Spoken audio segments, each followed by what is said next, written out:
Depuis que je suis petite, on me dit qu'on a assez d'eau en Suisse. L'eau de nos robinets coule sans limite. D'ailleurs, chaque Suisse consomme en moyenne près de 200 litres d'eau par jour. Cette eau provient des nappes phréatiques, des sources et des lacs et rivières.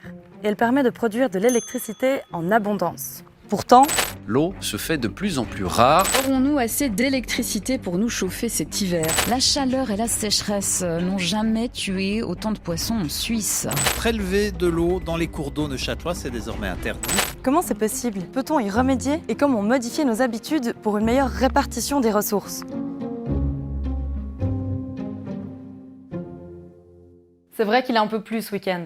Mais c'est pas ces quelques millimètres d'eau qui vont compenser la sécheresse provoquée par cet été caniculaire. Nos lacs et rivières se vident. Le niveau d'eau du lac de Joux perd 2 cm par jour. À Genève, l'Alandon, la Versoix et l'Aire s'écoulent à un débit 3 fois plus faible qu'à leur habitude. Et le barrage de Salanf est à sec.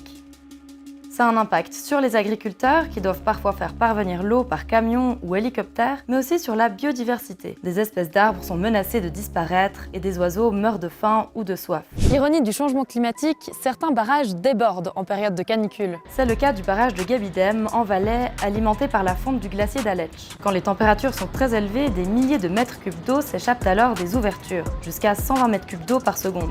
Le gâchis là, c'est que ce trop-plein ne peut être turbiné pour produire de l'électricité. Pour comprendre le phénomène, il faut monter quelques mètres plus haut, au glacier d'Aletsch.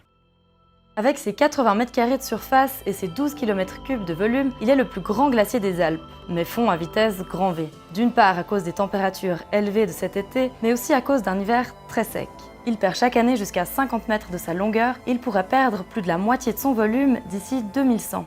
Avec la fonte des glaciers, on devrait avoir beaucoup d'eau, non? En fait, le problème, c'est les cours d'eau et les lacs qui ne dépendent pas des glaciers. S'il n'y aura pas des bonnes précipitations sur plusieurs jours, voire sur plusieurs semaines, dans les prochaines semaines, mois, la pénurie va rester et les niveaux vont rester bas ou encore descendre parce que la fonte des glaciers, dès que les températures vont descendre, elle va s'arrêter ou diminuer. Donc, toute cette eau qu'il y a par exemple dans les vallées du Valais où il y a des bons débits dans les cours d'eau va manquer plus tard. Les manques d'eau actuels, on les constate surtout sur des cours d'eau de petite et moyenne taille. En Suisse, surtout sur le plateau et en Tessin. En Valais par exemple, la rive gauche du Rhône ne devrait jamais manquer d'eau puisqu'elle est approvisionnée par les glaciers, tandis que la rive droite, entre Viège et Martigny, est affectée. Dans les cantons de Fribourg et Neuchâtel, à cause du manque de précipitations, le pompage dans certains cours d'eau a été provisoirement interdit. En Suisse, 60 milliards de mètres cubes d'eau tombent chaque année. Sur cette quantité, seul 1 milliard de mètres cubes est distribué dans nos foyers, tandis qu'1 milliard est utilisé pour l'irrigation. Si l'eau vient à manquer, c'est de manière locale et périodique. Le défi se situe donc au niveau de la répartition de cet or bleu. Dans ce sens, le projet Ober-Aletsch a pour but de réduire les déversements de Gabidem en été. Il a pour but de stocker une partie des eaux du glacier dans le lac d'Ober-Aletsch pour les turbiner en hiver. À l'avenir, le multi-usage de l'eau permettra d'équilibrer des bassins versants, mais pas seulement. Clairement, les barrages tels qu'ils ont été conçus au siècle passé l'ont été principalement dans une vision de la force hydraulique, mais dans un contexte de changement climatique, on voit que ça va évoluer. Et puis demain, probablement, que cette eau des barrages, qui est une eau qui est extrêmement propre et pure, puisqu'elle est issue des précipitations et puis des glaciers, pourra jouer un rôle dans l'eau potable, mais aussi pour l'irrigation.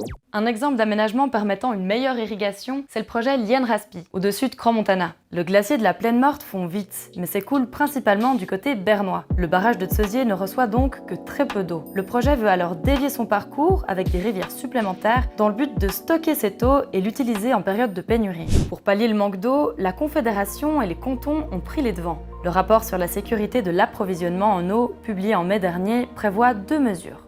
Une, c'est de continuer justement à adopter ce principe de la gestion intégrale de la ressource eau au niveau régional. On a constaté que la moitié des cantons a adopté ce principe et l'autre moitié pas encore. Donc, il faut continuer sur cet effort-là. L'autre point, on a vu qu'il manque des données sur l'utilisation des eaux actuelles. Il y a des statistiques, mais il n'y a pas de données sur l'utilisation actuelle. Et ça serait très important d'avoir ces données pour une meilleure gestion de situations tendues. Ces épisodes de sécheresse sont également l'occasion de revoir sa consommation personnelle. On peut par exemple limiter l'usage de l'eau pour arroser son gazon, laver sa voiture, pendant qu'on se lave les dents.